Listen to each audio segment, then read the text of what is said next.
Hello! Another day, another vlog na naman tayo. Kanina nagpunta kami sa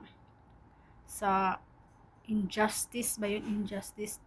Tapos nag-Tanmark kami doon, 'di ba? Nasabi ko sa aking unang vlog na kahapon na pupuntahan kami ng amo ko. Kaya kagabi nagpunta kami pero bumalik kami agad kasi maraming tao. Ngayong umaga nagpunta kami, kunti lang ang tao kaya mabilis ang pag-process.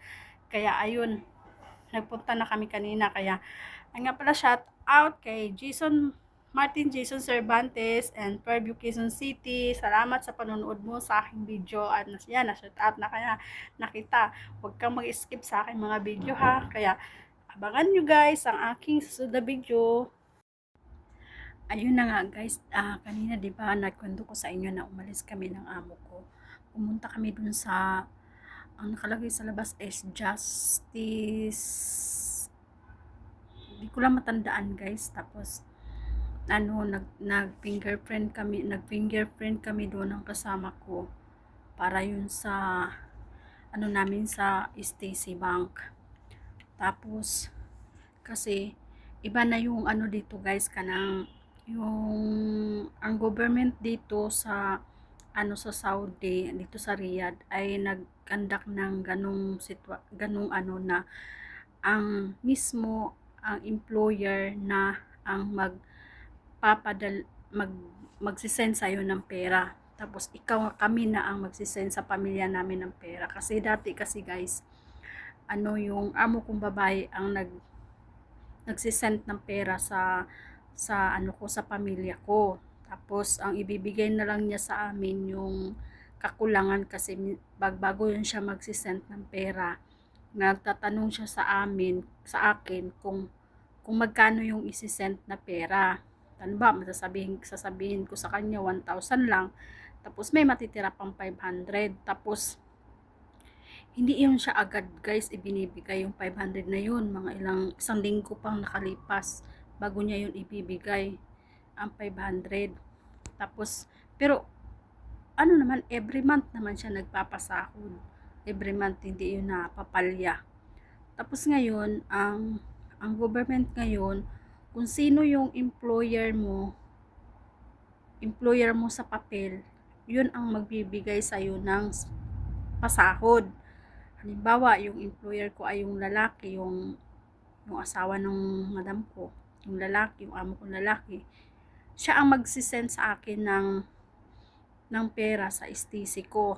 Siya ang magsisend ng sahod, isisend niya sa STC Bank ko. Tapos sa account ko. Tapos ako naman ang magpapadala sa pamilya ko ng pera. Kasi kaya daw ganun guys, kasi nga siguro sa mga OFW yung katulad ko, alam na rin siguro yung nandito sa Saudi Arabia ang ganyang patakaran.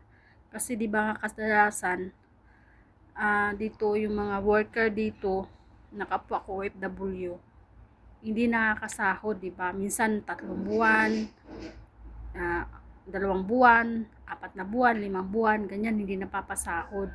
Yun yung paraan na mamumonitor ng government ng Riyadh ng Saudi Arabia na talagang na sinasahuran yung worker na every month. Saka pag hindi po nila susundin yung ayun na guys, pasensya na naputol kasi nga yung kasama ko dumating yung in order ng amo ko na laham, inilagay namin sa freezer. Tapos ayun na nga guys, kasi nga babalik tayo dun sa usapan natin na kwento ko. Di ba kadalasan marami dito na hindi nakakasahod ng sakto, hindi nakakasahod sa tamang buwan, marami delay ang sahod. Kaya yun ang ginawa ng government dito guys. Tapos ayun, kaya yung sabi ng amo ko, hindi na ako ang magsisend ng pera sa pamilya nyo, kayo na mismo ang magsisend sa pamilya nyo ng pera sa cellphone nyo. Sabi niya kasi nasa cellphone eh. Kaya nag-install kami ng STC, tapos yung bangko ng yung pangalan na bangko nandito kasi hindi ko lang memorize. Ayun guys. Kaya ganun ang patakaran ngayon dito sa Saudi. Tapos pag Pag hindi sila kasi magtupad nun guys sa patakaran ngayon sa ano ngayon ng Saudi Arabia, magkakaroon sila ng multa. Kaya kailangan talaga nilang kailangan talaga mag-apply ng ganun. Kasi kailangan magmulta sila ng mahal. Magkano din yung multa? Nasa mga 20 Saudi Riyal, 20k Saudi Riyal o 30 o mahigit pa yata eh. Hindi ko lang alam kung magkano pero basta malaki.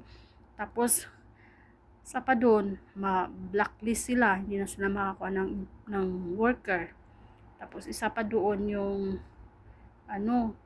hindi lang blacklist yung sa Saudi Arabia. Maganda naman yung patakaran ngayon guys.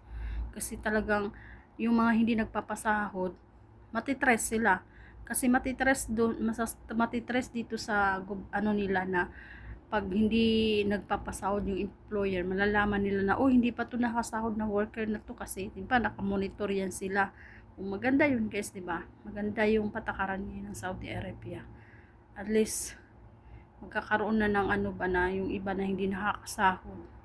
Pipilitan na yung employer na magpapasahod ng sakto talaga sa tamang buwan, sa tamang pizza, ganun.